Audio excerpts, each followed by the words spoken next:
Okay. What an honor to be here. Just to see the diversity of folks in the room and where we're all coming from. And so I want to thank Wendy for the invitation to be here and thank you all for being here because if you hadn't shown up, I'd actually have no reason to be here. So I am going to do okay, let me give you the critique on what I do before I'm even going to do it. I like to go on and off the screen share. Sometimes somebody does a screen share and you see them as a little tiny postcard the whole time. But I find I want to engage with people and I'm gonna, as we go along, invite you to unmute and talk to me and we'll go back and forth. Sometimes I may do that too quickly. So if I showed you something and you want me to go back to it, just say, hey, wait a minute. Okay. Or if you get tired of seeing my face, tell me, go back on a screen share. So here's what we're up to today. We're going to be doing this conversation, Kabbalistic views of the afterlife, ancient wisdom and contemporary implications. And people often ask me, Simcha, how did you get into afterlife? Right? Daniel, you just asked me a variant on that question. And I say it's not that I got into the afterlife, not that I got into afterlife as an area of inquiry. Afterlife came to me. So I want to tell you this story. Um, I want to say, first of all, I'm honored to have been able to write the third edition of my book, Jewish Views of the Afterlife. And now that you've seen this picture of me in front of this tombstone, I used to be young and foolish. Now I'm just foolish. But in my early 20s, I had a friend. We were good buddies. We had hung out in high school together. We'd hung out in college together. And Daniel, you may be getting a rerun on this one. And I was one of those cool guys who was like I invited my date over for a Saturday night and I was cooking her a meal. And my friend was there with me cooking the meal. And he was from an Orthodox Jewish family. And so every Saturday night he would go back to visit his father. Um, and so, we said our goodbyes and the date came over. The meal turned out well. And in those years in Montreal, and it's to this day, Montreal, we could be out on the street at 2 o'clock in the morning. So after dinner, we went into town and we were in a cafe or a club. And it was about 2 o'clock in the morning, and I remember it well. And we walked out onto the street, and I pointed to the full moon. And I said, there's something very auspicious about that full moon. I don't know what it is, but there's something very auspicious about that full moon. Went home, went to sleep, and at 5 o'clock in the morning, the phone rang. It was another friend of a mutual friend of ours who said the friend who I'd been with earlier that evening had just been killed in a car accident. And I was 22 years old. It certainly knocked the wind out of me. Um, I had, there had been some deaths in my family, but this one was really unlike any other one I had experienced. And very early on, I felt a sense of his presence. I remember being at the cemetery. The name of the cemetery was called um, no, what Jewish Memorial Park or something. There was not no Mount Pleasant Memorial. There was nothing pleasant about burying a kid in the dead of winter. And yet we were joking around like I'm sure he was here. Jews sit Shiva for a week. It's our sort of communal mourning practice. And again, didn't it feel like Les was in the room? During that year, I had an experience of him appearing to me in a dream, and there's a whole tradition of how the deceased appear in dreams.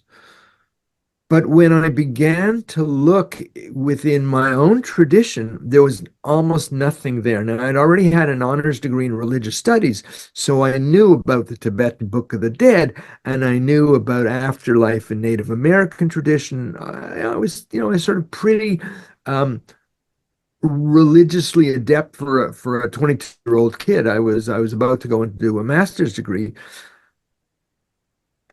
And when I began to look, there was almost nothing. There was almost this apologetic response. We're not so sure, or whatever. And at a certain point, I met up with my teacher, Rabbi Zalman Schachter Shalomi, who is sort of one of the really the religious pioneers of 20th century Judaism. Uh, you know the name Hans Kung? Anybody put up your hands if you know who Hans Kung was? Well, he was the Hans Kung of Judaism. He really was an evolutionary spiritual visionary. And at a certain point, he said to me, "Listen, you want to do afterlife? Here's what you need to do. You need to go here, here, here, and here." And in a sense, he sent me on the journey of my life to basically it took a while. I wrote a doctoral dissertation, and only in California in the late or mid 1980s could I write a doctoral dissertation on life after death and Judaism with applications for working with the dying and bereaved in a psychology program. And eventually it became Jewish Views of the Afterlife. I got my Ph.D. My first job was resident psychologist in a Jewish funeral home. So which that in itself was a whole learning experience. But that really has sent me on my own journey with this material. And I've been teaching it in various ways and training people to do bereavement counseling based on a spiritual perspective. So that's sort of a little bit my story. And I think I want to show you what I'm going to do. Is my share up? Yes, yes, it is. So here's the menu. I used to play professor, so the students would say, "You've got to write on the board what you're going to do." I want to raise this question, and it's interesting. It's two different questions. Do Jews believe in the afterlife, and does Judaism believe in life after death? The Jews believe in life after death. Judaism. Then the main menu, the main dish is going to be what does Jewish mysticism have to say about the afterlife? And you'll see some connection between afterlife teachings and near-death experiences, and how afterlife beliefs affects how we deal with dying and bereavement. So that's sort of my menu for today. But I have the mic. I get the first question. Look, let's be honest. I mean, I have gallery view. I mean, I can tell from I'm a good, I'm a good judge of Zoom screens. We got a pretty sophisticated group here. Somebody tell me what you may have understood or learned about Jewish views of the afterlife. Dan, you started that you grew up in the Jewish home, and what did they teach you about afterlife? Zip. Well, okay, so it's going to be a very short talk. But to be fair, we were a non-religious Jewish family. And I'm not taking confessions, so we're cool. Anyone else? Lloyd, did you have your hand up, or you're just waving at me? Yeah, I'm deeply studying Christian origins, which of course involve Judaism big time, and a lot of the professors that I follow on video, James Tabor, Bart Ehrman, they're very secular, and they believe that Judaism doesn't believe in any life after death. And I'm a little suspicious of that, because I find that something that's official writing is not always what the people who are supposed to follow it actually believe. Yeah, for sure. So, yeah. You know what I'm going to do? I'm going to put in the chat. I need a second, because I have a text for what we're going to do today, besides what I'm going to share on the screen. And if I go to my web page, I can get you the link for it, and then you'll have that. But that, Lloyd, take that text itself that I just put in there to your professors and show them. So this is what has been the modern view of Judaism and life after death. And anyone else? Okay, I got two hands up. All right, Priscilla. Just like my website is da'atinstitute.net. That's one of them, but the one for my death awareness work is like it says on that link before, www.daatinstitute.net. Can I have a Okay, my question, my understanding is that the belief in reincarnation was pretty common pre-Christian dogma, and that would. No, that's already a whole other topic of conversation. Actually, in Judaism, I mean, Origen sort of weeded out, believed in reincarnation and weeded it out. But you get inferences retrospectively, like they say in the book of Ecclesiastes, one generation goes and one generation comes. They say, why do they say one generation goes and another generation comes rather than one generation comes and another generation goes? Because they say, well, that's reincarnation.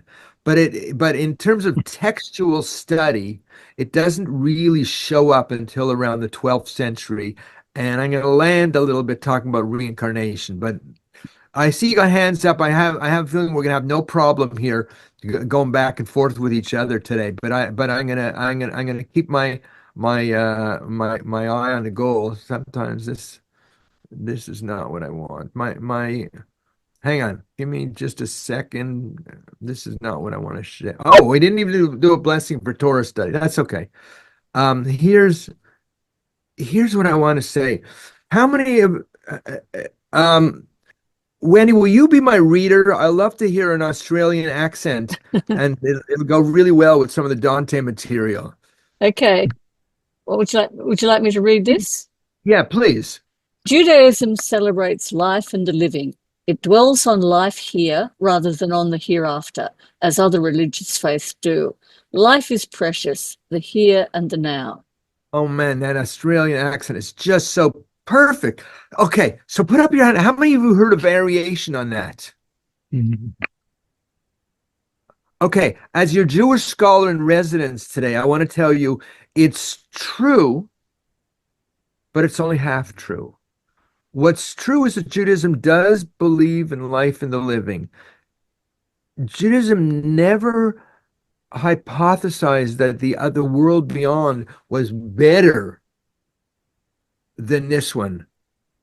Okay, it's in this world that we do the mitzvot, we do the commandments. The Bible says we shall become a kingdom of priests and a holy nation. And the idea is not to transcend this world, as St. Paul would have us. You die and you're automatically resurrected with Jesus in heaven, but rather to build God's kingdom here on earth. Mm-hmm. But that doesn't mean that Jews don't believe in life after death.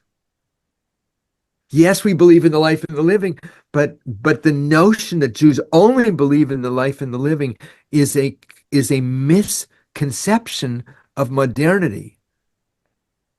What happened was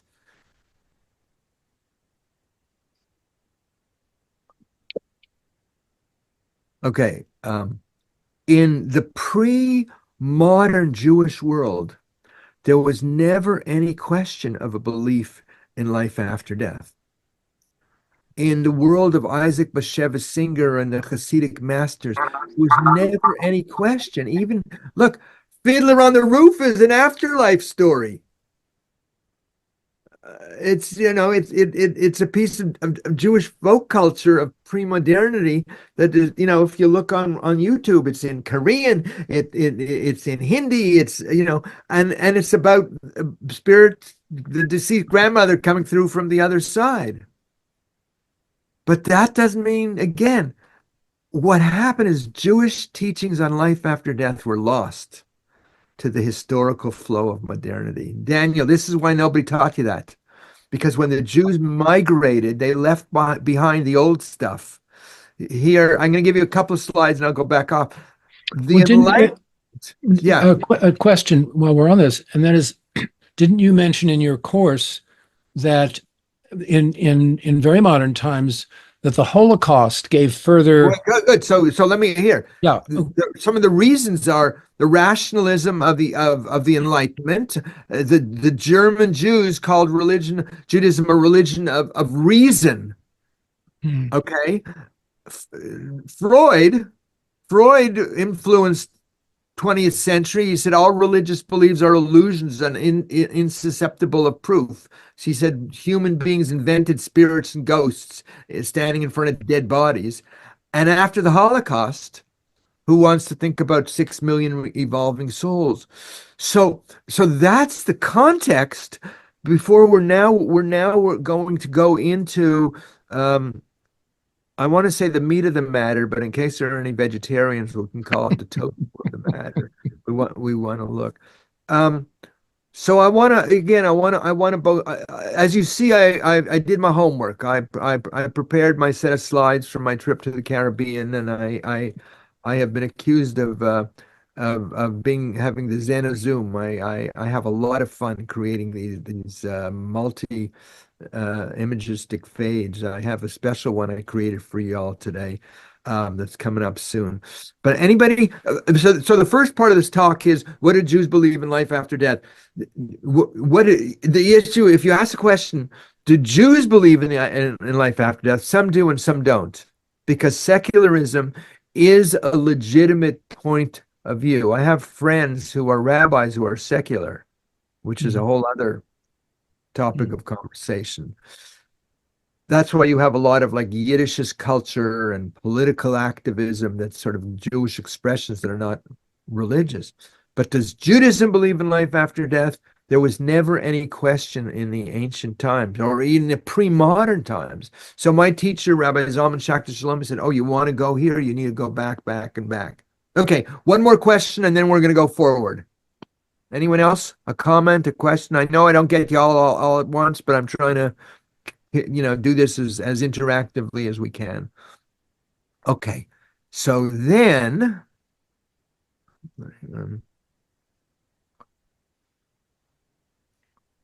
okay, I'm going to share now. I had fun doing this. Okay, so what we need to do now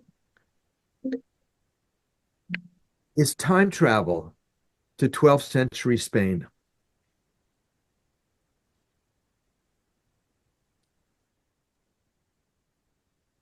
Come on, that was fun to create that.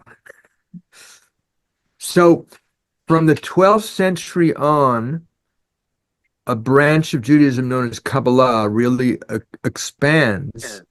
And the Zohar, which is the text we're going to look at, is a mystical commentary on the 5 books of Moses. And Hassidism emerges out of Zohar and is a pietistic movement of spiritual renewal. So anybody want to say what the difference is between Kabbalah and Hasidism? This is like, you go to the doctor and the doctor hits your knees to see your reflexes. I need to know if we have any Kabbalists in the house. Anyone? What's the difference between Kabbalah and Hasidism? I can. Well, this is just my supposition, so please correct me. Strive for excellence, and when in doubt, wing it. That's all I'm doing. Well, so Hasidism I see as sort of an orthodoxy of the Jewish faith, and Kabbalah is mysticism. Yes, and more. Okay, because Kabbalah is more of a metaphysical movement of the there are antecedents before the 12th century, but the Kabbalists address the mystery of the universe, the creation of the universe, the creation of the human being, the creation of the soul, and then what happens to the soul after death. Hasidism is and that's sort of like 14th to 16th century Spain, especially. It goes into Palestine, in Safed, in Israel. And they're still around. They're still Kabbalists. Hasidism takes the teachings of Kabbalah and brings it to the masses. In the year 1900, the nephew of one of the Hasidic masters had a seat in the Polish parliament, which meant there really was a mainstream movement. Today, it looks like the Jews in Borough Park of New York selling diamonds. It looks like the Jewish Amish. But in its time, it was a populist folk movement. And major teachings from the Kabbalistic tradition got encoded into stories that the Hasidic masters told. So before we go forward, I have to tell you a story from Hasidic tradition. And for those of you who have studied Afterlife, you will find... Hang on, I'm going to close the light behind me. You will find in this story a lot of inferences to images of life after death that you have that you may be familiar with. It's a story told of Rabbi Elimelech of Lezhensk. Rabbi Elimelech of Lezhensk was one of the early and great Hasidic masters. And in his lifetime, he had a friend who was a great Torah scholar. And his friend came up to him and said, listen, my time to leave the world is rapidly approaching. I'm about to die. He said, can you do me a favor? And Rabbi Elimelech says, sure, I will. How can I help you out? He says, can you educate my son and teach him the ways of his people? So Elimelech says to his friend who's dying, he says, sure, I will, but on one condition. On one condition. What kind of condition do you make with a dying man? He says, I will educate your son. I'll take care of him on the proviso that you come back and tell me what it's like on the other side. So they shake. It's a gentleman's agreement. The guy dies. Elimelech does everything. The kid has a bar mitzvah. There were 2 bands. He had to marry him off because in this culture, when you marry off a young man, when you educate a young man, you have to make an arranged marriage. According to one tradition, she had a master's degree and had been to the orthodontist. It was really like a high-class marriage proposal. All the way up through to the time of the wedding. Because again, if you're going to, Rabbi Elimelech was supposed to stand in for the groom's late father and the officiating rabbi. And the guests are there, and Rabbi Elimelech is nowhere to be seen. I mean, the hors d'oeuvres were getting cold. The guests were getting kvetchy. This was a problem. They wait an hour. They wait 2 hours. They go peek in the study of the rabbi, and he's sitting and meditating. And if anybody is clergy, if you're sitting and meditating, nobody would ever disturb you, right? After 3 hours, they come, they do the wedding, they break the glass in a Jewish tradition. You do that. They cry out, Mazel Tov, congratulations. And then Elimelech gets up at the reception. He says, let me tell you a story. I suppose you were wondering where I was. Let me tell you a story. So he tells him the story about the agreement he had made with the groom's late father. And he said, here, I had fulfilled my part of the bargain and he hadn't fulfilled his. So I was going to sit and meditate and wait till he shows up. And he shows up and says, Elimelech, Elimelech. I said, what is it? Tell me, what's going on? He said, the moment of death was absolutely painless. It was like taking hair out of milk. And I could see all the people standing around crying and weeping and moaning. I said, stop, I'm over here. But they couldn't hear me and they couldn't see me. But you know what? Something's going on. And I'm watching and I see the Chevra Kadisha, the Jewish Burial Society, ritually preparing my body. And again, I said, stop, you're wasting your time. But nobody could hear me. Nobody could see me. I figured, you know what? They'll bring me to the cemetery, they'll bury me, and then I'll come back and let them know that it was all a mistake. So I follow the procession to the cemetery, everyone leaves, and then I have to get out. I realize I have to dig out, and I'm digging furiously, and it's starting to thunder and lightning, and I get so confused. Do I maybe I should stay here? No, I gotta go. No, don't stay. Do I go? No, get cry out, help! And all of a sudden I see before my eyes a great being of light. And this being of light says, don't you know you're no longer in the world of confusion? You've entered the universe of truth.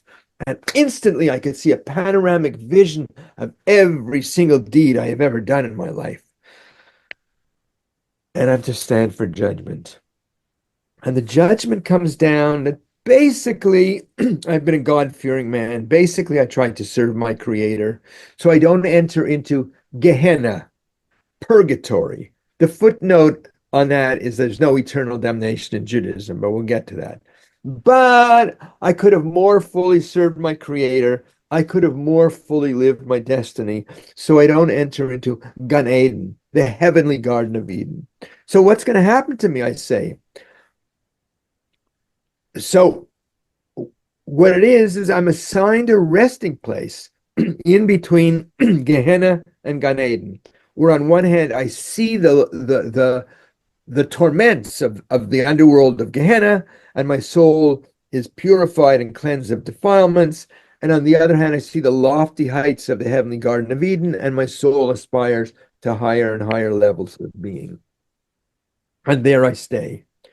Now, it says in Jewish tradition that on Shabbat, on the Sabbath, all souls are released from Gehenna. They say that the Shabbat, the Sabbath, is a taste of the world to come. And the first Shabbat, I entered into Gan Eden, the heavenly Garden of Eden, and it was fantastic. It was blissful. It was sublime. It was wonderful. At the end of the Sabbath, at the end of Shabbat, the messenger from the heavenly tribunal shows up and says, come on, you have to go to your resting place in between Gehenna and Gan Eden. To which I said, I'm not going. I studied Torah with Rabbi Elimelech of Lezhensk. That should be on my karmic merit record. You go to the heavenly tribunal and you tell him I'm not going. The messenger goes and returns from the heavenly tribunal and says, it has been determined on high that you shall rightfully take your place in the heavenly Garden of Eden, eventually. But it's also known that while you were alive, you made a promise to Rabbi Elimelech of Lezhensk that you hadn't yet fulfilled. So until you fulfill that promise to Rabbi Elimelech, you can't rightfully take your place in Gan Eden, in the heavenly Garden of Eden. So Rabbi Elimelech is telling this story. And he says, so I said to him, come on, let's go. You know, your son's getting married. We'll make a l'chaim. We'll have a cheers. You know, we'll celebrate. He says, where I'm going is so blissful, so sublime. I can't wait a second any longer. So you go and you tell everyone this story and ask them to make a l'chaim, a cheers on my behalf. And ask everyone they know to tell everyone they know the story and make a l'chaim and a cheers on my behalf, and to tell everyone they know, to tell everyone they know, to tell everyone they know the story. So I want to say l'chaim, l'chaim, l'chaim, and I share with you that story exactly as I first heard it told to me. And that, my friends, is a model of afterlife. And we could now spend an hour talking about it, but I want to swim in some of those images. Okay, so L'chaim. L'chaim. L'chaim. That's a great story. It's in Jewish Views of the Afterlife. If any of you do teach, wonderful teaching story, and you can make it more neutral and religiously generic. Okay, so this is important. The way we think about life and what it means to be a human being determines how we think about death and afterlife. Okay, so I have to keep opening my whatever. My Zoom in gives me some weird things. But anyways, yeah. So this was the Hasidic story, and okay. In the materialistic view, we are an amalgam of sort of firing neurons. So what happens when the brain stops firing? You're dead. That's it. Yep. Nothing more. No afterlife, nothing. In traditional Christianity, right, we're born with original sin. You want to see why Jews don't believe in afterlife? Look at none of those outside the Catholic Church, not Jews, nor heretics, nor schismatics, can participate in eternal life in heaven, but will go into the eternal fire prepared for the devil and his angels unless they are brought into the Catholic Church. So Jews said, forget it. You know, they just opted out of the whole system. But right? So you go up or down. When you go down, what does it look like? Come on. What's it? Looks like hell. Yeah, well, what are the images? Fire and brimstone. Okay. And when you go up, what's it look like? Glory. Rocks and clouds. Glory. Cloud. Yes. Okay. You know why they're clouds? Because they let you smoke at the bar. Okay. So follow this one now. In Kabbalah, and this is constant with a lot of spiritual traditions. The human being in the worldview of Kabbalah is, I love this, a biopsychocosmic continuum. Mm-hmm. We are a biopsychocosmic continuum: body, emotion, mind, spirit, ultimately cosmos. right? So you don't have to take my word for it. How you doing physically? Is your chair comfortable? You're getting Zoom neck? The emotional vibe feels pretty good. The mind, you're sort of like, hey, I think this guy knows what he's talking about. I'm not so sure, but you're with me. And spirit, and somewhere we're all interwoven into the cosmos. That's what it means to be a human being in Kabbalah. And for the yogis or the Kabbalists in the house, these are the layers of the soul in Kabbalah: nefesh, ruach, neshama, chaya, yechida. You can go to Rabbi Google and you can look up the Kabbalistic view of the soul, and you'll get that. Or in Hindu, in yoga, there's the pranic body, the emotional body, the mental body. I'm not sure what the universal soul and oneness is, but that's sort of a model of what it means to be human. And upon leaving the body, the transition we call death, the afterlife journey becomes a post-mortem transformation of the soul. Okay? I sort of want to go back to that, but let me just go forward. What happens, we're body, emotion, mind, spirit. What I'm going to describe now in my own take on all of this is that in the stages of the afterlife journey, particularly early stages, or in the bardos, to bring in the Tibetan word, there's a separation from the body, a purification of unresolved psycho-emotional karma, if you will. The mind, the way I parse this out is there's the lower mind, there's the discursive mind, but there's the higher mind, the archetypal mind that sees wholes and sees patterns, and that I sort of associate with the heavenly realm. And in somewhere we're ultimately reconnecting and returning to the source of life. So okay, I'll stop in a second, but this is my triptych for what I want to do in the next part. My charts start at the bottom. Okay, so if you're more of a verbal learner than a visual learner, and there's this chart: body, emotion, mind, spirit, and these are the 4 letters of the divine name. If anybody knows Kabbalah, otherwise, so there's an original part of physical separation from the body, emotional transformation of the unresolved karma, the intellectual contemplation of seeing the divine, if you will. This is seeing God, and this is being God.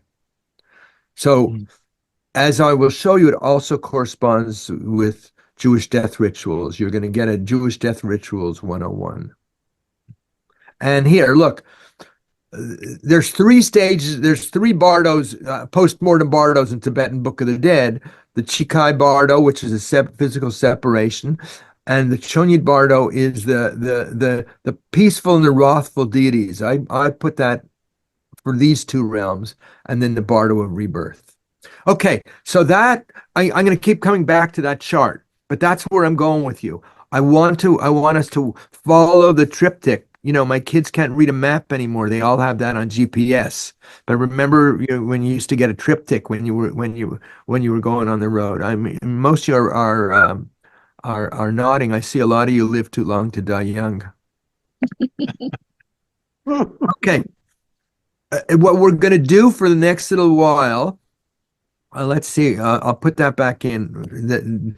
What I just put into the chat is a handout for the text that I'm gonna use, and I'm gonna ask Wendy to be my reader because I haven't had a good Australian accent read death images. You with me so far? Absolutely. Okay. All right. Anyone comments, questions? I had so much fun preparing that multi-fade on the images of the soul. I sort of took it from a linear to a multi-dimensional one. Okay, so all right. So remember, we're time traveling. We went back to Guadalajara, Spain, in the 12th century, and it was really a very interesting time. The Kabbalists and the Sufis drank coffee and smoked hashish together, I'm sure. Actually, this is a total aside, but I kind of love this. If you study something about Kabbalah, there were a whole bunch of night vigils that got created. Like there are 3 or 4 times a year when they do all night vigils in Kabbalistic tradition. And it emerged out of 15th, 16th century Safed in Palestine in the Ottoman era. And the Ottoman Turks liked coffee. And that was the first time that there are actually texts that they were drinking coffee all night and studying Kabbalah. I thought you were going to say hashish. Well, there are some of my friends have written on that too, and they also liked fine garments, and the Jews who got booted out of Spain brought the spinning wheel with them to Safed, and they were making some fine clothing in the tradition of the Ottoman Turks. Okay, so what we're going to do, if you went around and you interviewed people in the Kabbalistic communities and said, what do you believe about life after death? In the text that I gave you is the transcript of the interview. So we're going to use that fourfold model of the stages. And hang on, I have to keep. Okay, all right. So we'll go from here. Okay, so we're going to do the first stage. Wendy, you want to read this first one, please? This is a commentary on the 5 books of Moses from the 12th century. Right. So Rabbi Yehuda said, for 7 days the souls go to and fro from the house to the grave, from the grave to the house, mourning for the body. Daniel, did they ever teach you that in Jewish tradition? I never learned any Jewish tradition. Yeah, well, all right. But even if I can tell you. I mean, I can tell you yeah, go on. Later, I'll tell you a funny story about the sum total of my formal Jewish education, but go on, please. Anybody want to comment on that? For 7 days, the soul goes to and fro from his home to his grave to home, mourning for the body. That's the same image that showed up at the end of that story. Do I go back? Do I do? Do I stay? Do I go? In Kabbalistic tradition, it's called chibut hakever, the pangs of the grave. You know, it's still described through the mindset of medieval tradition, but I think of it as the winnowing of the grave. I think when we leave this mortal body, there's a certain amount of residue that has to be shaken off. Regina, you have a hand up. Yes, I've seen this experience with afterlife spirits when they have to see their body in the coffin, and then they go, "Oh my God, I really am dead." Yeah, right. Yeah, Right. and they just argue up until that point. Right. I'd like to point out that Regina is quite an accomplished and wonderful medium. Oh, geez, thank She's you. been Sam. a wonderful. Send me a phone number. Every therapist needs a good medium for referrals. So, do you know what the Shiva is? Let me see if this is up. Hang on.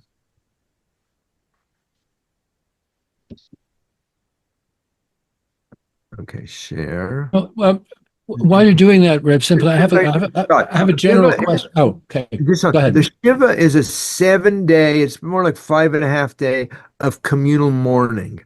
So it's interesting because it corresponds with, for 7 days, the soul goes to and fro from the grave to his home, mourning for the body. And actually, one of my friends drew this based on that text where you see like the spirit moving back and forth. And when it says from its home to the body, it's like what's the physicality that you're attached to? I remember I did a funeral, an intake with a family for a funeral, and I got all the information about the dad. And then I said to the daughter, I said, "Take me upstairs to your father's office. I want to sit in his chair and see what he has to say." And I sat in his chair, and he said, "Just make sure you tell him how much I love my family." I mean, that was the first thing. It just like came in like that. So when it says to go from the grave to the home, it's like it's attached to its own familiar formality. So it corresponds with the Shiva. And if you've ever been to a Shiva, you've probably eaten too much. But if you've ever been to a Shiva, at the end of the Shiva, there's a tradition where you walk around the block. And so, like when my wife got up, you say "get up from Shiva" because you're literally sitting Shiva. You're sitting in somewhat of a lower stool, and we walked her around the block as if to say to the spirit, "We can take you this far, and now you have to go the rest of the way on your own." So there's this interesting correlation between these traditional rituals that people don't even have any idea have some sense of connection with life after death. Or you cover the mirrors because they say you don't want to see yourself in the mirror, you know, don't have any vanity, but it's also if the spirit looks in the mirror, it won't see itself, it'll be freaked out.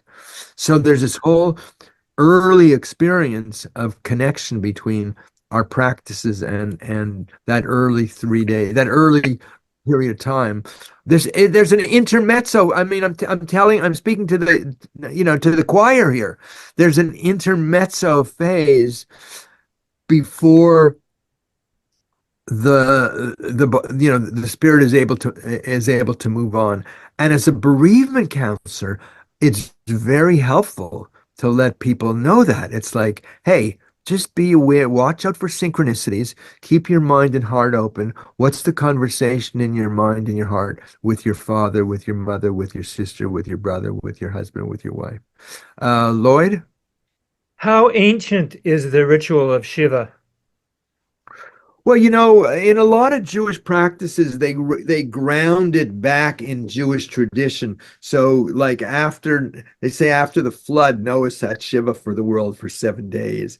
It probably emerges like a lot of these practices do in like the early rabbinic period, which is second, third century CE of the Common Era.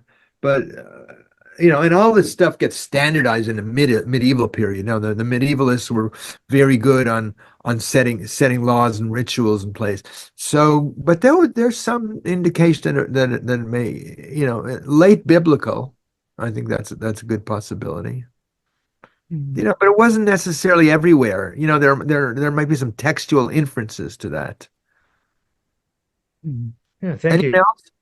So that early phase is very much about separation from the physical body. And I mean, those of you who are seers, you see that. But they're talking about that in Guadalajara, Spain, in the 12th century, and there were probably, you know, there were folk tales even earlier than that. Okay. Yeah. A question. To what extent are these earlier afterlife related texts and practices, to what extent do they recognize individuality of experience in passing? I mean, in modern times, currently we recognize that it could be a very highly individual process. Well, you were in my class on biblical views of the afterlife, and in the biblical period, the concern, like in the prophetic literature, is less about the fate of the individual, like Joe and Jane Jew. Like, you know, most of the people in that time hadn't done individuation through individual therapy. They didn't have psychiatrists, they didn't have social workers and psychiatrists. The concern in the biblical period is on the collectivity of the nation and what will happen to the nation at the end of time and history. Oh, right. You know, to just throw in a little scholarly word, you know, eschatology is the study of the end of days, end of time and history. So there's more what I call collective eschatology. Teaching is about the end of the nation than there is about the end of the individual. My book is unique in that I try to gather the individual stuff. So I don't think, you know, a lot of the notion of me separate from the nation is certainly not in the biblical period, and it's more like post-Renaissance, actually. Oh, thank you. Yeah. No, that Okay. says, no. Then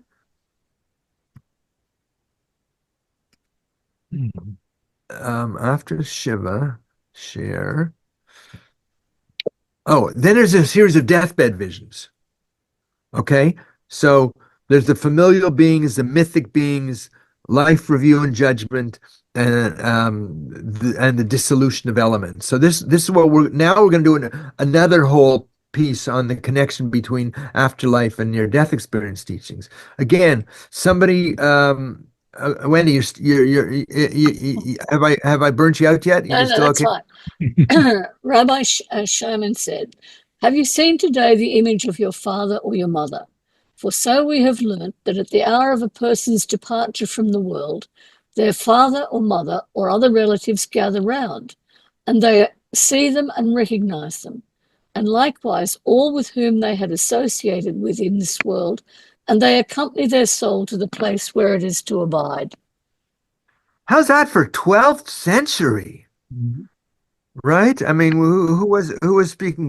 That was Giles was talking about. Giles, yeah. I mean, you're saying in the hospital that they're seeing that. I remember I was working in hospice in the early 80s, and some guy jumps out of bed and he says, "My sister, my sister, my sister." And in those years, they put him back into bed, they strapped him down, they gave him Thorazine, and he died that night. Today, the hospice nurses are much more cognizant of the fact that these kind of visions take place. Anyone have a story? Well, I have a question. Sorry, Sally, go ahead, please. No, that's okay. Go ahead and No, ask your question. Yeah, I also have. Wait. I want to pass the mic around, Daniel. You're not shy, but let's give a couple of different voices here. Okay, well, Sally had her Well, hand that's up. okay. Well, that's okay. I tend to be pretty vocal too. This group knows me. But yes, I'm with you on the fact that hospice nurses are a really great resource for the dying process. And I don't think that has changed in millennia, with regard to especially at least the slow death process where people do see their loved ones. I was very fortunate that I cared for my father at his end of life. And he saw my son at least twice, who had passed 9 months before him, during that time, and could talk to me about it. That was so significant in my healing journey from my own personal grief that I wouldn't give it away for the world. Right. Well, I remember saying to my mother's father was killed in a traffic accident when she was 10 years old. Daniel, you asked me how I got into this. It's multi-generational. My mother was 10. She was the oldest of 3 children. So I remember towards the end of her life, I said, "Mom, at some point you may see your father." And she really lit up. And I said, speaking of my father, I said, "I don't know about Daddy. Daddy might not show up. He's probably going to be late because he was hanging out at Home Depot or, Home Depot. I don't know if you got it all around the world, but my father was never known to come home on time for dinner because he was at the local hardware store or something like that." Yeah, so that's there seem to be 2 different kinds of these helper guides. There's the familial beings, and then there's the archetypal beings. So here's another text along those lines. Wait, hang on. I could add at this point that Yeah, I'd read about the guides, and there appear to be higher guides and lower guides. And the lower guides are people doing social work, and they're the ones that stop you falling downstairs. And the higher guides are the ones that bring you to meet your wife, or generally deal with the much higher aspects of your incarnation. That's the story I've heard. Okay, well, you want to read this one? Okay. No person dies before seeing Shechina. Shekhinah, yeah. And because of its deep yearning for the Shechina, the soul departs in order to see her. And with Shechina, there comes 3 ministering angels to receive the soul of the righteous. Oh, that sounds scary. When one departs this world, they see many strange things on their way and meet Adam, the first human, sitting at the gates of Gan Eden, ready to welcome all those who have observed the commands of their master. Okay, so Shekhinah in rabbinic and Kabbalistic tradition is a sense of the imminent presence of God. The Hebrew word shachen is neighbor, shechunah is neighborhood. So Shekhinah is like the divine feminine presence. It's sort of like seen in the religious texts as a kind of luminescent presence. And then when one departs, one sees Adam, of which we have no iconography. I mean, part of the other problem is, the Jewish injunction against images. We don't have an inherent Jewish iconography, right? So if I say, the Christians die, they see Jesus and Mary, the Hindus see Krishna, the Muslims see Muhammad or Gabriel, and the Jews see actually someone from the Jewish Federation to make sure they make good on their pledge. But there's not there's not an inherent iconography, and that's part of the problem. But I have to tell you this story that was one of the most serendipitous things that ever happened in my afterlife teaching. I had an uncle who was born in Europe, and he was of that vintage of the men who ran away from the Tsar's army after World War I, to avoid 20 years of service. And with my grandmother and her sisters, he came to America, and he was rabidly anti-religious.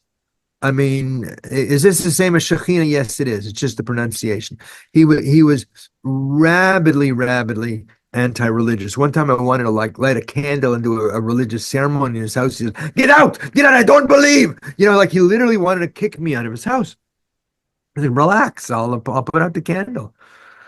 Another time he said, I nearly died, and Rabban Gamliel came to me and said, Yoine, it's not your time. His name we called him Uncle John. His name was Uncle Yonis. Who shows up for him? I nearly died, right? So he had a near-death experience. And who shows up from him but Rabbi Gamliel from his Talmudic youth in the yeshiva in Europe, in the yeshivas in Europe. And it's like, this was not a guy who read Raymond Moody. This was a guy who, barely could read a newspaper. He worked day and night. He made his fortune. You're not supposed to speak ill of the dead, but generosity was not his strong suit. But who he sees is a rabbi from when he had been in a yeshiva in Europe before World War I. And this was in the 80s, I think I had that conversation with him. So it seems to me that there are mythic helper guides, and they get painted in the images, the archetypal images of what our own psyche holds on to. So the Tibetan monks who are practicing in the traditions from the Tibetan Book of the Dead see the flaming Heruka Buddhas. There was some story about some woman who wanted to read her dying Jewish mother in the Brooklyn Convalescent Hospital, the Tibetan Book of the Dead. Stephen Levine, who did wonderful work with the dying, said, "Don't you dare! You'll freak the poor lady out. Go read her Yiddish love poetry." Which I said, well, why aren't there more Jewish stuff to read? But anyways, so you have these juxtapositions of both the familial beings like mommy, daddy, bubby, zadie, grandpa, grandma, grandpa, and then you have the mythic guides. Now, there was a guy, Roger Wilger, is that name familiar to anyone? Roger Wilger was a Jungian analyst in Vermont who was doing past life regressions. And he and I were both speaking at the same conference. And I taught using my model. And he drew a model of what he saw going on for people in those there's a technical word for it, but that in between state between lives, and it was the exact same thing. It was exact. Some people were, I imagine, and if anybody has some clarity on this, I'd like to hear it. I imagine how and what you need to get through to the to be welcome on the other side depends on the level of your own spiritual evolution. So for some people, you know, mommy and daddy showing up, they're going to be in that realm of a different vibration than somebody who meets an angelic presence. I don't, you know, anybody want to comment on that from what you see? You know, me, I just read a bunch of books. Can I you think- say that again? Kind of, it's Okay, well, in Roger Woolger's model, some people were getting like the familial beings, and other people were meeting the archetypal mythic beings. And I wonder to what extent that's a reflection of one's own level of spiritual development. In other words, if you're just a 20-watt bulb, you might need your father to get you through to the other side. But if you're a 100-watt bulb, if you're more evolved spiritually, you may be tuning into a higher frequency of knowing and being. Yeah. think- Go ahead, Regina. sorry, I don't want to steal the show or do any of that stuff, Mm. but from my experiences from the different beings on the other side after they've communicated, often the family is there or somebody in the familial Yeah, people hang out in hang familial. out in that tribe or your Right. unit. But if the person is also more evolved, there are other beings that are much bigger present Yes. as well, and they Right. quickly are part of the school or the education system of the oversoul of the Because undersoul. you're carrying your past life karma with you also. You know, Correct. I don't only die as Simcha of this genetic structure and this familial background, but I also die as the soul that had multiple lifetimes. I was Multiple a lifetimes and mummy multiple. rapper in Egypt. That's how I got into doing this afterlife stuff. Perfect. Yeah, it's exciting. Okay, Gary, and then I'm gonna go back to some more texts. Because I Yeah. got to go through Gehenna. I don't want to leave you stuck in Gehenna before I get out of here. I'll Yeah, never we get invited back. We don't want to be stuck there. Yeah, really. I think we get what is going to be most comfortable for us to make that complete transition. So, I mean, the more educated we are here about the afterlife, I think our journey is easier. I mean, would anybody here spend 7 days going from the grave to their house? No, I think we'd probably go, okay, I'm done. It's time to move on. Right. But having some knowledge about it, and certainly I think higher beings come in if you're attuned to that. So if a person is at the level where they're already communicating with higher beings while they're here, maybe not even consciously, then they're going to certainly experience that, I think. Okay, I want to do another text. There's a life review also. I'm going to skip over that one, okay? Because we've done. I want to do another text that is really very fascinating, and I'm not going to stop and do a lot of dialogue on it because otherwise it could take a lot of time. But trust me on this one because I put this in to share with y'all because I think you'll really appreciate. Some of you are familiar with the Tibetan Book of the Dead? Mhm. Okay, so look at this one. This again, okay, and my share is up, yes? Yes. This is, That's it. I'm going to read this. This is a deathbed vision from, again, Guadalajara, Spain. Look at this. We have learned on the dread day when a person's time comes to depart from the world, 4/4 of the world indict him, and punishments rise up from all 4/4, and 4 elements fall to quarreling and seek to depart each to its own side. And I read that and I say, WTF. Right? I mean, it's one thing about the ancestral beings. You see your father, you have the life review, and I'm reading this in the same genre of literature, and I say, I don't understand this at all.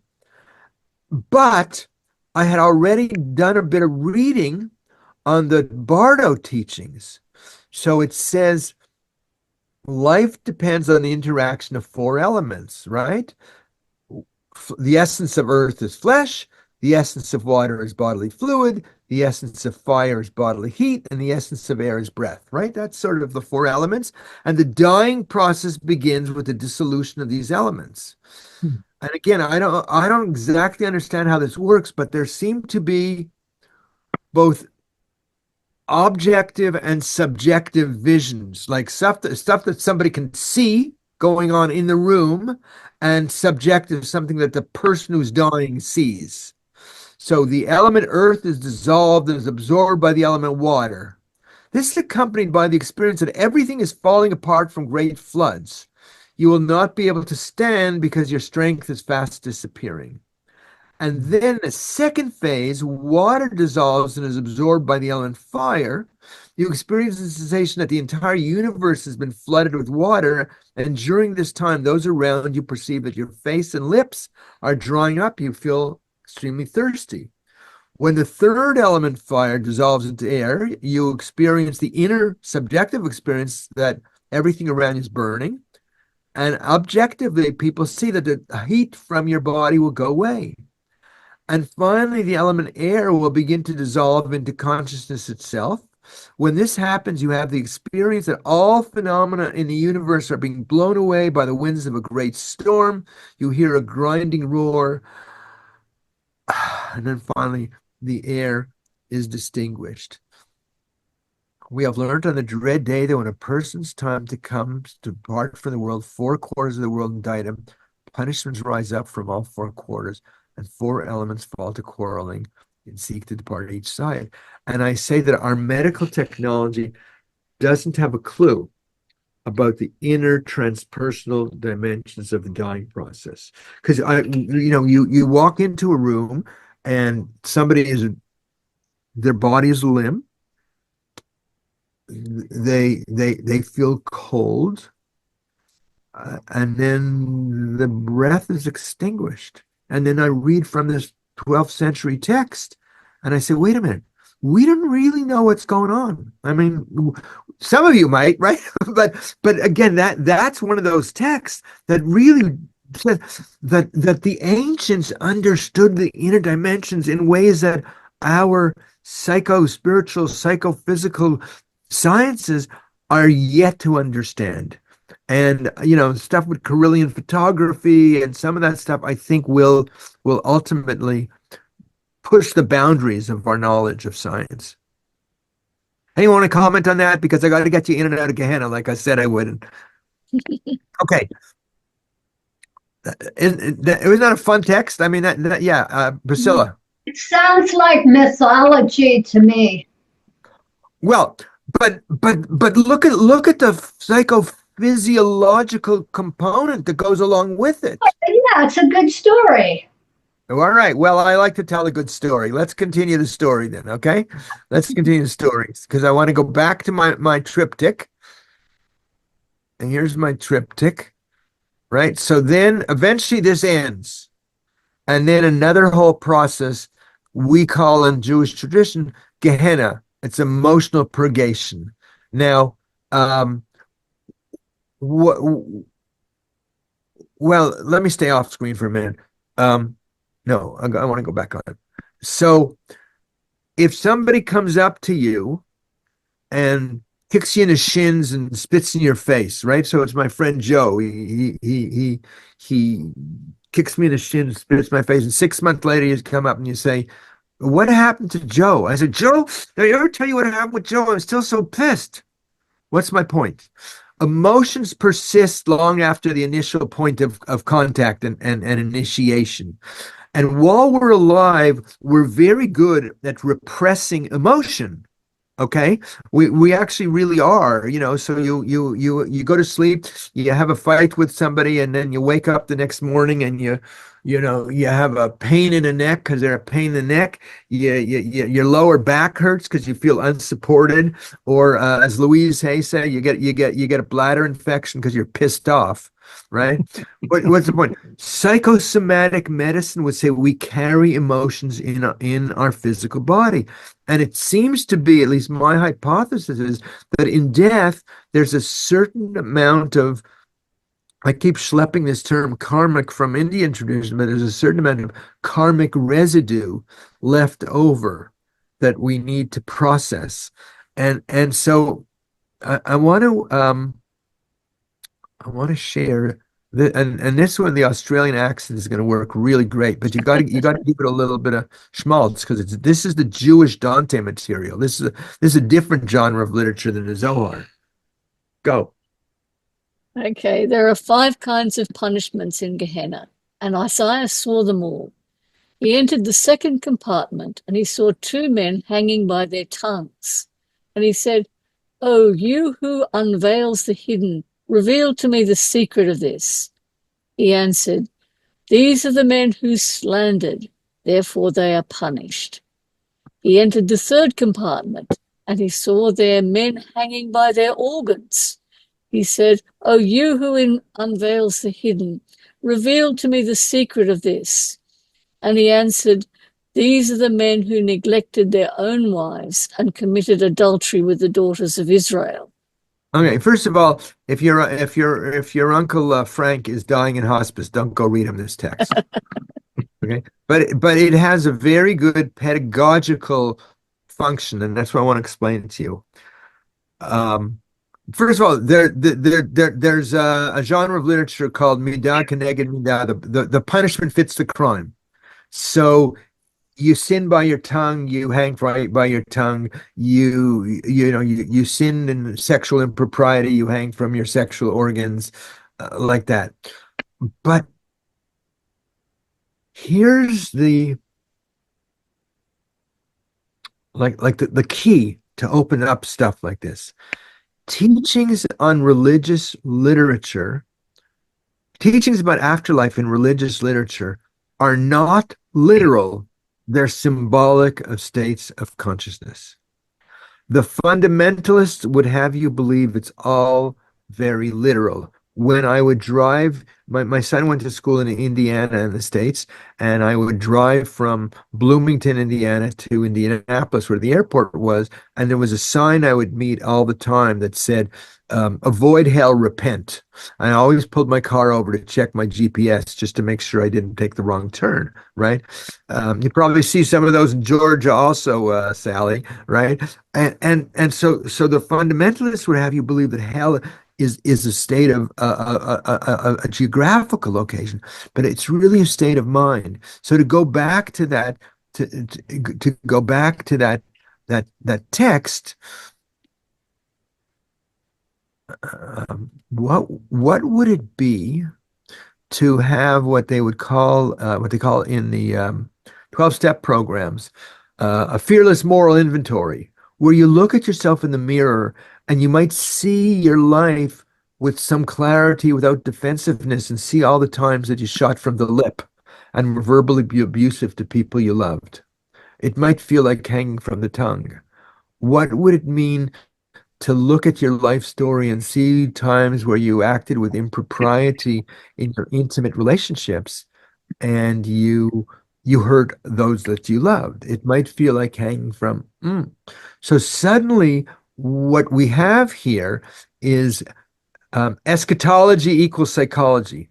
Teachings on afterlife are descriptive of states of mind. So Gehenna seems to be this process, not a location, but a process of clearing out the unresolved residue of psychic experience before one can go on further. It's the ruach, it's sort of the kamaloka, the emotional energy field of the body that still needs transformation. We've separated from the body. Now there's a certain amount of emotional purgation. And it corresponds with the Jewish ritual of St. Kaddish, which I'm going to teach you about in a minute. Anybody? Comment, question? We're at 4:15. I'm going to try to come in for a landing by 4:30, and then we'll have enough time for for some open-ended questions. I don't want to leave you in hell. Okay. Anybody know what Kaddish is? Anybody know what Kaddish is? Yeah, Deb. What's Kaddish? It's the prayer that you say after someone has died. And traditionally, a child says it for 11 months. And they say, why do you say it for 11 months? The max in Jewish tradition, the maximum length of time is for a soul in Gehenna is 12 months. Unlike St. Augustine, the rabbis didn't go for eternal damnation. You know, like the generation of the flood, the generation of the spies that lied to Moses, they get eternal damnation, right? But generally, the teaching is that the soul is only in Gehenna for 12 months, meaning they had some sense of how long that process of emotional purification takes place. It's not eternal damnation and punishment, it's emotional purgation. By the way, the old models of afterlife teachings about hell are based on medieval torture. You read the Dante stuff, and I know what medieval torture looks like. I raised 2 kids in the same household, so I know exactly what it looks like. But the new model is rehab. You go into rehab, it hurts like hell. So, you know, these traditions are continuing to evolve. So there's this thing there's this teaching that says a child saying Kaddish for a parent helps redeem the soul from Gehenna. To which I say, what the hell? Right? I mean, some people don't have children. My clients would say, what do you mean 12 months Gehenna? My parents should get 36 months. Right? But hang on, let me see if I can do this. Right. So you know what a prayer book looks like, and right. So this I call this my Kaddish Gehenna rap. This is how I explain what it means to redeem the soul. First day, guy shows up in synagogue. You'll forgive my Hebrew. Yitkadal v'yitkadash. You son of a bitch! You didn't leave a life insurance policy. You like your work more than your kids. Now I have to say these stupid words, and like what the hell? And the soul on the other side says, and you were a pain that took us to raise. You were a pain in the butt to raise. You were always so busy with your friends. You never had time for your family. You were a piece of work. It's 2 months, it's 3 months, and it's not a timeline, it's a process. You know what, Dad? I didn't know you. I didn't know who the hell you were. I have no idea who you were. And the response comes back. He says, look, I didn't know me either. What did I know? They taught me how to make a living. They taught me how to go to work. Now I've had a couple of months since I died. I realize that, 5 months, 6 months. You know what? Today, Daddy, I really, really miss you. Just today, it just came in. I just really miss you. And the response comes back and says, you know what? I missed you too. I missed you. I made a lot of mistakes. So I hope that you'll find a way. I hope you'll find a way to forgive me.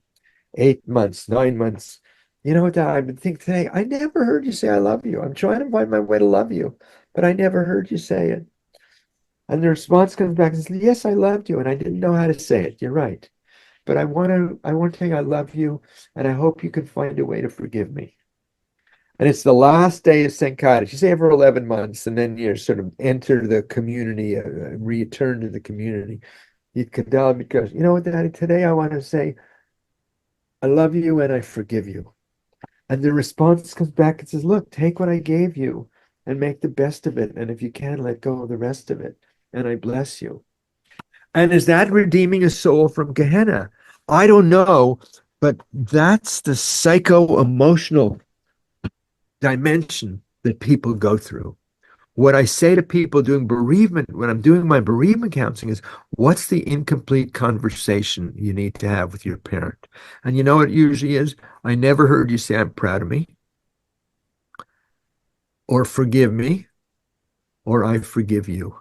I mean, there's a lot of variance on that. And when somebody has been an abuser, it's a whole other story. I had a woman who was working with a father who was alcoholic, who was, he was a really crazy guy. And at one point he shows up in her dream and he says, "Forgive me." And it really opened up a lot for her. So to go back to, anyways, that's my Kaddish Gehenna rap. And I told you I wouldn't leave you here trapped in, hang on, I wouldn't leave you here in Gehenna. Okay, so wait. Okay, so we did this, and we just did this. Oh, oh no, no, no, no, no, no, don't. Okay, so that's the Kaddish, but I want to come in for a landing soon. So what we see here is leaving go of the physical body, clearing up the emotional stuff. Now, interesting, the rabbis, meaning the teachers of Jewish tradition from, say, the 2nd to 5th, 6th century, spent more time talking about Gehenna than they did about Gan Eden. They were using it as a carrot and a stick. They were ethicists more than they were metaphysicians. They had to teach people how to live a moral, ethical life more than contemplate ultimates. And there were a lot of room for variations. Judaism had to standardize practice more than belief. But then there's this realm. Eventually, this part of the being, the emotional body, if you will, dissipates. And then one more reader.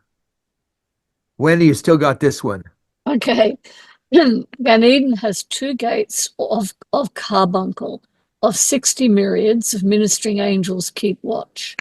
Each of these angels shine like the radiance of the heavens. When the righteous person approaches, angels remove from them the clothes in which they had been buried and clothe them with 8 robes of the clouds of glory, and place upon their head 2 crowns, one of precious stones and pearls, and the other of gold. And they place 8 myrtles in their hand and praise them. And they lead them to a place of waters surrounded by 800 species of roses and myrtles. Like the very heavenly stuff. I have less engagement with stuff like this because I'm more, I'm a psychotherapist and I'm trying to work sort of psycho-emotionally. But the image here is the angels remove from them the clothes in which they had been buried. There's a certain point in the journey where our terrestrial identity dissipates and we have more of our cosmic or our soul or our karmic or our spiritual or our many lifetime identity. And it corresponds with there's a notion that one says a Kaddish at the time of the anniversary of a death, and it elevates the soul every year.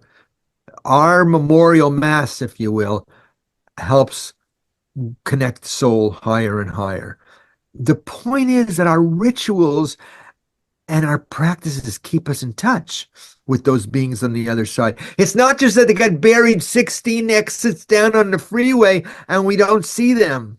It's that the connection. I tell people to set up a little memorial garden in their own home. The Chinese and the Koreans have ancestral shrines.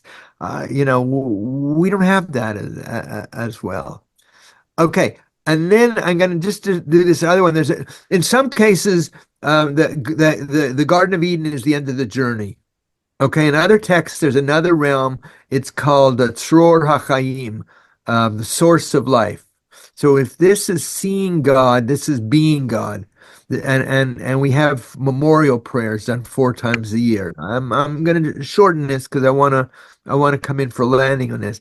But Tzror HaChaim is said to be mission control for souls. And again, I'll read it. It's kind of, I don't want it to be too esoteric. I'm not sure how, in the same way as the soul has to be clothed in a bodily garment in this world, so she is given an ethereal supernal garment to exist in the other world, to be able to gaze at the effulgence of life radiating from that holy celestial body. It sounds good, doesn't it? But I don't know what to do with it. But here's the point. Okay, hang on. We also, the point is that we have a whole tradition that eventually we invite the souls to intercede in our lives. In Judaism, there are all of these traditions of praying at the graves of famous holy men, inviting them to intercede. This is Rachel's tomb in Bethlehem. Unfortunately, it's more of a military presence than a spiritual presence. This is Rabbi Nachman's tomb. He was a Hasidic master. This is the tomb of Isaac Luria in Safed. Again, afterlife is in there. This is my closing summary on this. Between this world and the world beyond is a window and not a wall. Between this world and the world beyond is a window and not a wall. And you all know that, but people don't. So here's a summary of what I just did. There's the journey of this is the cycle of existence, and birth through to death is only one half of the cycle of existence. Birth through to death is only one half. There's youth, maturity, and old age, though we know that some people die before they hit old age, and some people hit old age and they bypass maturity. And then there's the deathbed visions, the separation from the body, the emotional purgation, the heavenly bliss, the sort of like the karmic reward, and then there's the return, and the cycle continues. And if we could see death through this lens, we would have a very different sense of it all in our culture. So that, my friends, is what I have to say about afterlife journey of the soul in Kabbalah.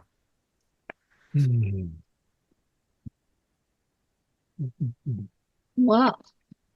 It's so similar to all of the research that we do. It's the same. And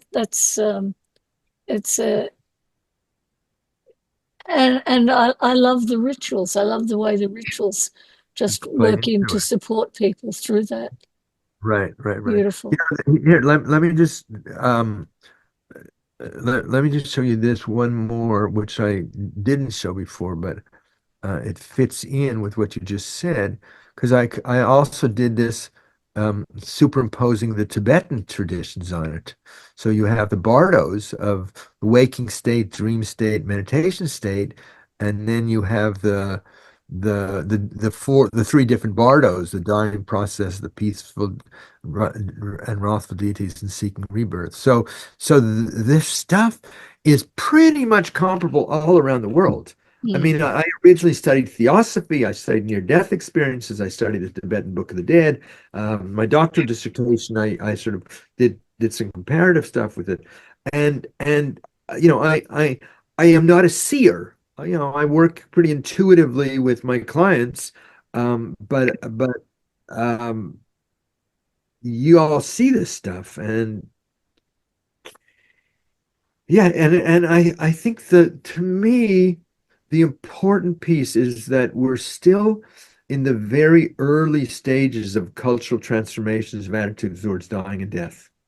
The way I like to tell it is, in 1900, Sigmund Freud wrote The Interpretation of Dreams, and he was very conscious in releasing that in 1900, and that begins the cultural transformations of attitudes towards human sexuality. And Lord knows, 124 years later, we're still working on that.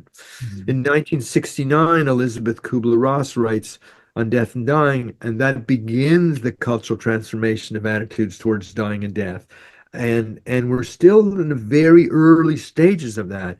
So there's green burial these days, and there's hospice, and people are training as death doulas, and there's the kind of work that y'all are doing, and there's the cultural stuff coming in from multiple traditions. You look up Books of the Dead on Amazon, and you get the Tibetan Book of the Dead and the Mayan Book of the Dead, and all of these different traditions. I want to write the Kabbalistic Book of the Dead. That's sort of on my list. But the impact, and psychedelics on the deathbed, the impact of all of that together is really going to change the way in which we're dealing with dying and death in this country, and and in the world, in the world. That's so well put. Thank you. Well, and of course, out of body experiences. Some of That's those. also part of it, right? That's another huge input. Right. Well, Robert Monroe's work is consonant with what we're talking about in the early stages. That's right. And some people see that while they're still in the body. Definitely. Ellen, I believe you have a question. I do. Thank you so much for that presentation. It was fabulous. Really, really comprehensive and wonderful. Thank you. I have a question because I understand, I was a Baha'i, I'm no longer a Baha'i, but I understand, and in that process, I was studying about water as an element related to the emotional body. Right. And I understand in the Jewish tradition, you don't do embalming, and I don't know what cremation, whether there's cremation or not. But when I was looking at your presentation, I was really entranced with the ideas of the element of water, because I associate it with consciousness, and that period of emotional purgation that you talked about. And so I'm just curious, it seems to me like in a natural letting go process of the body, that water is dissipating slowly, and that sort of aligns beautifully with the elemental issue of emotion and water. And I was just curious about the practice of not embalming and that sort of thing, and if that is considered an interference with that natural process. Well, prior to that, in a traditional burial, a Chevra Kadisha is literally the fellowship of the holy. That's sort of the traditional Jewish burial society.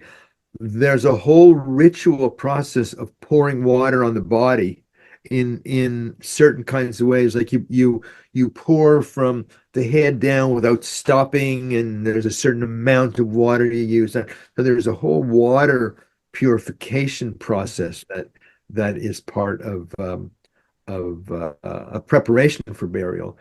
In terms of embalming, the general principle is dignity of the body. You're in the States. Americans do more embalming than any other country in the world. You know why that was? Because of the Civil War. Because if your loved one died in North Carolina, and you had to bring them back up, or the other way around on the train, there were literally guys, and there were guys on the battlefields with embalming kits, and they would compete for business to embalm the bodies so that they wouldn't be decomposing when the family was bringing them back up in not yet air conditioned trains. Wow. I mean, if you go, and so that's why embalming came in. But yeah, in Judaism, they're trying not to do autopsies and embalming, and sometimes you need to embalm somebody to send them over state lines. My wife and I are her family was from Knoxville, Tennessee, and we're in Pennsylvania. We're gonna take our bones down to Tennessee, but we've arranged that they put you in a liner without doing the embalming. Yeah, so What it's about less organ about water. donation? It's less about water. It's more about the keeping the integrity of the body. What about Yeah. organ donation? Well, there's a range of organ donation has sort of made the cut in terms of like Jewish law, because the principle of saving a life is very, very important. So that if you could save a life, you do organ donation. Thanks. Yeah. Wow. Regina, Regina, you're muted. you're muted.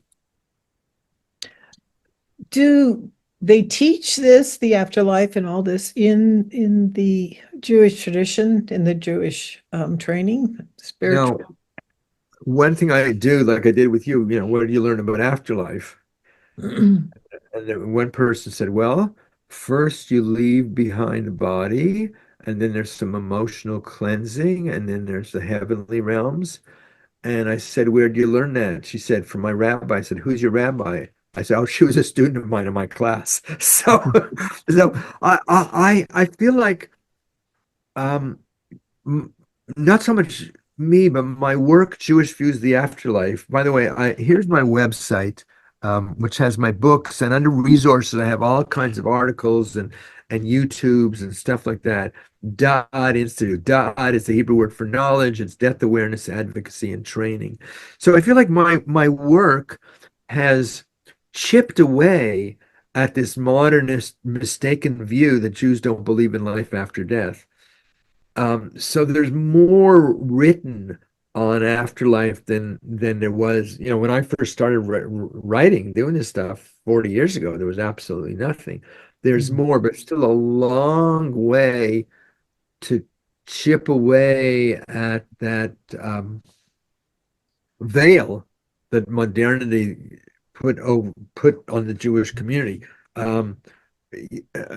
Judaism became very, if I may, Protestantized in the 20s and 30s. It sort of needed, Jews needed to fit into America.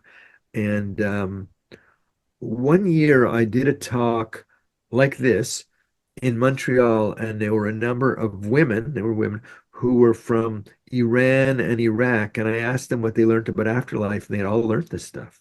So in cultures where there was less impact of modernity, that's still in there, but it's still a way to go. So buy my book, give it to all your Jewish friends. The other book I want to recommend. I have 7 books. One is a bigger one, but this one is May the Angels Carry You: Jewish Prayers and Meditations for the Deathbed. Very nice. It's a little prayer book with some prayers, with some teachings, with some stories. And if you just, oh, I don't have, it's not here. There's another one, Afterlife and the Grief Journey. If you look under my bookstore, you'll see a bunch of books. And here's my non-paid, non-political announcement. My most recent book, Musings with the Angel of Death, Poems of Love, Life, and Longing. It's sort of my own grief journey, and it's dedicated to my parents. So, yeah, and so I do counseling, I do spiritual direction. Yeah, Wendy just put the name, May the Angels Carry You: An Afterlife and the Grief Journey. I'm just really enjoying having this conversation with y'all. Like sometimes I get some guy, when I go out into the Jewish community, there's usually a guy in a conservative synagogue sitting in the front row, like, I don't believe any of that afterlife crap. Now talks to me. To him, I say, I'm not selling belief. I'll sell you my books, but I'm not selling belief. But at least I want you to understand, because if I try to sell belief to anybody, I get into an adversarial position with some people. But at least understand that this is part of the legacy of the great legacy of Jewish wisdom. And and I didn't even touch on reincarnation, but there's a lot of stuff about reincarnation. The 12th century on, reincarnation is as kosher as Mogan David wine. Sally Taylor, yeah, please. You're muted. Yep, gotcha, got it. So I'm curious if you are aware of any studies that have looked at how many practicing Jewish people or even just people of Jewish descent actually believe in the afterlife or discuss it. Since I tend to be more in the field of grief, I see lots of, and it's just because of my background, I find lots of parents in particular who have lost children do very Right, oh, for quickly sure. come to a belief in the afterlife if they're out actively searching, Oh, for and sure. often they're Jewish. Yeah. And they're bereft of their own cultural model on this. So be sure to read, to recommend. Parents who just lost a child can't read Jewish Views of the Afterlife. It's 500 page where I, it's very readable. It's not written in academies, but I do a whole historical sweep. But Afterlife and the Grief Journey is helpful. But there was somewhere I came across like a Gallup poll. I think 83% of Catholics believed in life after death, 79% of Protestants, and like 40% of Jews. And then 10 years later, it was less than all of them.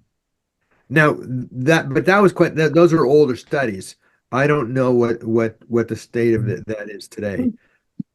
There probably have been studies along those lines, belief in afterlife, belief in religion. So it's an ongoing conversation, and the cultural sweep is changing, like the panorama of history is changing, but we still got a long way to go. We still got a long way to go. You all are doing great work along those lines. I think you'd agree Well, that near-death experiences have entered mainstream now, and that's having a huge impact. For sure. Lloyd has a question. I'm wondering about reincarnation in the Jewish tradition before the Common Era. Was there much then? They may have had some belief at Qumran, the Qumran sectaries, but it doesn't, according to a lot of Jewish scholarship, which always surprised me. You know that term, the primordial tradition. When I was studying theosophy and Madame Blavatsky, there's like a tradition that goes all the way back to Atlantis and Chaldea and ancient Egypt, and that the modern Jewish scholarship says it only really appears in texts for the first time in Sefer Bahir in the 12th century. Okay. I'm not convinced of that, but that's what the written form is. When I redid the third edition of Jewish Views of the Afterlife, I quadrupled the amount of material I have on reincarnation. I have more material on reincarnation, and I showed you before the photograph of my 1,000-volume Jewish Death and Dying library. There are dozens and dozens of Jewish texts on reincarnation that have never been translated. Nobody has done with reincarnation in Jewish tradition what I did with afterlife. I mean, I put together all of, biblical, apocryphal, rabbinic, medieval philosophy, medieval midrash, Kabbalah, Hassidism, Yiddish folk tales, all of that in one. Nobody has written extensively in English on all of the material about reincarnation, but it's getting out more. Interesting. Thank you. Hyacinth? Been great. There is one account in the Bible about Jesus saying, they asked him whether he was John the Baptist. If he was Elias returned. He says, I am Elias returned. Sorry? Jesus says, I am Elias returned. No. He was not. I am Elias returned. No, they said he was not Elijah, but they knew that he would come again. And he said, but he has already come. And it goes on to say that, and they knew he was talking about John the Baptist. So, but they have discounted that now. I don't know, but John the Baptist says, I am Elias returned. I haven't read that, but okay. Well, so there was this with Elijah and John the Baptist, but also Moses and Elijah seem to be very well together in the other dimension, because when they had the transfiguration, and they were in another dimension, and they were talking to Moses and Elijah. So, except in Jewish tradition, Elijah doesn't die. Hmm. Elijah and Enoch do not die. They both go Uh-huh. up to heaven. Uh-huh. They ascend in a cloud of glory, but they don't Hmm. they never physically die. Hmm. Hmm. Anyways, but that's Yes, I but don't remember that since my last incarnation. They asked my teacher how long I believed in no, reincarnation. no. He Yeah, said yeah, about yeah. 5 It's lifetimes. interesting. Thank you. Thank you.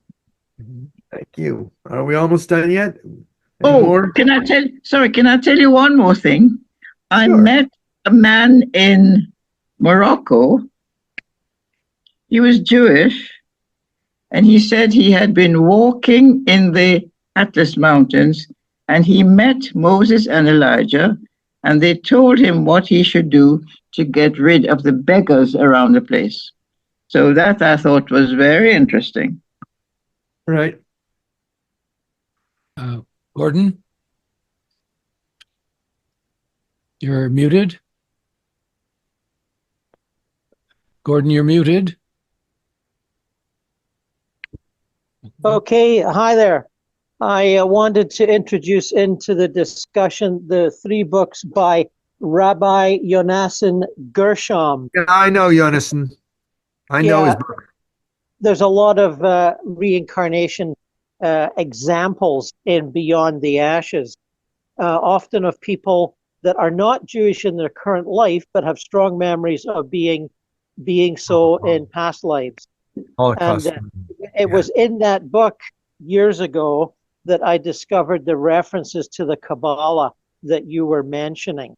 And, Yeah. He and I hung out together for a while. I know his work, and Right. this is a guy who he was ordained by my same teacher, Rabbi Zalman Schachter Shalomi, and he lives in I think he's still in Minnesota, and there were a lot of like Methodist women he was meeting who had recalled memories from having lived through the Holocaust. And there's a whole phenomena and there's a whole genre of literature also about people who have reclaimed memories from the Holocaust. Yeah, I just wanted to bring that in. I figured you would know right. about it. Right. Yeah. No, listen, if I can, I have I have 1,000 volume Jewish Death and Dying Library and reincarnation and all that. So that's like I said, that's what I do in my spare time is I look up stuff. Yeah. Well, when in my own mystical studies, Rabbi, I did a lot of theosophy, spiritualism, and the Western occult tradition How long deriving have you from been in Toronto? Egypt and Greece. Oh, most of my adult life, 50 years. Did you know David Backen? I don't believe I'd met that man, no. He was a professor at York University, and he wrote on Sigmund Freud and the Jewish mystical tradition. And yeah, he was my dissertation advisor. But you know Benjamin's Park Memorial Funeral Home in Toronto and Steeles? I've driven by it. I don't know it I used to particularly work well. there. I used to work see. there. Yes. It's just that when I've discovered the Kabbalah after studying many other things, I realized that unless I was willing to devote my life to it, all I could do was dip my toes in. It's a very deep mystical system. I think it's probably the best in the history of the planet, but I just didn't feel that I could do it any justice unless I give up my life to study it. So I thought, no, I'm already doing this other stuff. I'll leave it behind. All right. Steve? Yes. Unless I blinked out somewhere during your presentation, you covered reincarnation as a belief of the Jews. But I'm wondering why there's such attention paid toward preserving the body when you believe in reincarnation and the fact that life goes on. What's the big deal about the body being preserved? Okay. I was going to, in the context of cremation, that's really my question. Well, let me see if I can do this visually for a second. I mean, are there any modern day Jews that do allow cremation?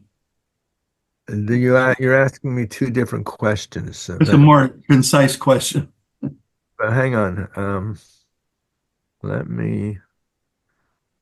Wait, just a second. I know what I'm doing, even if I'm mumbling. You worked at a funeral home, so you probably had a lot of experience Yeah, with yeah, that. yeah. No, it's a whole other um it's a whole question in itself. But let me go back onto a screen share now. Um, okay, share. Okay, so the background to resurrection is biblical, and it's based on this like the notion of soul and body being separate is not is does not exist in the early biblical period. Um, I don't do I have it here earlier? Well, wait. I don't want to do that one. I'm going to stop. In biblical times, while you're alive, you're called nefesh chaya, a living spirit. When you're dead, you're called nefesh met, a dead spirit. So there's this realm. While you're alive, you're part of the community, right? Remember, the early Israelites were Bedouins. So there was the God of Abraham, the God of Jacob. There were the wives, the children, the camels, the goats. What did it call it? Levi Strauss called it participation mystique, the unitive community. When you were dead, there was not this dualism of heaven and hell. You simply went to the other side, to the realm of Sheol, the underworld. And so here's what I wanted to share. I'm gonna have to let's see. Okay. So resurrection is based on the idea of a God who acts in history, right? So God says, I was there at the beginning of creation. God says, I was there with you at the sea and at Mount Sinai. And God says, I was there in all the moments that you were sent into exile. And at the end of time and history, God will bring the dead back to life. So it's based upon this whole notion that body and spirit are not really separate. They separate, but they're not separate. Moderns have a friggin' hard time understanding that. Traditional Jews say it 3 times a day. Baruch atah Adonai Machai Meitim. Blessed are you, God, who brings the dead back to life. Can that not mean the life that is quote unquote heaven, but does it have to mean the body? Here's what my teacher Reb Zalman had to say. This is who he was. I do not believe that the crypts will open up in cemeteries and corpses will crawl out of them. Do I believe that at some time at the end of days, the individual cells of my remains will be reconstituted? How many bodies have I worn out in only one lifetime already? We keep on changing. I cannot claim that this body will rise at the time of the resurrection. I believe that the resurrection occurs when dead matter proceeds to become a conscious living being. This resurrection seems to be happening to the totality of this planet right now, at this very moment. As human beings, we are becoming part of the planet's consciousness. I believe Tchia Meitim, the resurrection of dead, is the resurrection of matter. In the past, we used to think of matter dead and unconscious. The resurrection of the dead can then mean the total coming to awareness of the planet as a living organism with which we are all connected. As beings in connection with the holographic planet mind, we will be augmented in consciousness and enriched by all other conscious beings. So that's a 21st century take on resurrection. In terms of cremation, the reality is that some Jewish communities where you have 90% intermarriage and people are far away from their ancestral homeland of Queens in New York, there's a lot of cremation going on. To me, it doesn't make any difference. If the body's cremated, it's just a bunch of ashes. I have some over here in my mantle, by the way. I don't see how it would make any difference because the soul is who we really are. And every time we reincarnate, we're not going to have the same body. Might be a woman one time, might be a man the next, on and on and on. So it makes no sense that cremation wouldn't be allowed. I understand that totally. And some people have a sense of attachment to tradition of being buried in family plots or whatever. I understand that. I was at a friend of mine's house. His son had died tragically. And the next day I said, what did you do about burial? And he said, his cremated urns were in the bedroom. He slept last night. And I actually was very uncomfortable about having slept in the presence of cremated remains, because there's something about the tuma, about the energetics of so whatever. We all have our own stories to tell. Don't you think it would be worse if the body were in that same room? Yeah, well, I'm not rushing to keep my body in the same room. They used to do that in the olden times. They used to have the body in the house while they had people come and visit, and sometimes it stayed there for quite a while. They didn't have funeral homes. Yeah, right, for funeral homes. Okay, I think anybody have one burning question, and otherwise I think we're about ready to come in for a landing. This is a quick one. A couple of years ago, I met some women who were nurses in a children's cancer ward. And they had amazing stories to tell about their experience of the kids passing. I was going to do a documentary about these women, and I was going to call it "Don't Tell the Doctor." And this reflects, at least certainly my experience with the medical profession, where the doctors are they're the last people who could possibly admit to a greater reality. Have you, as a counselor, had interactions with people in the medical profession who are dealing with this question? Yeah, for sure. I've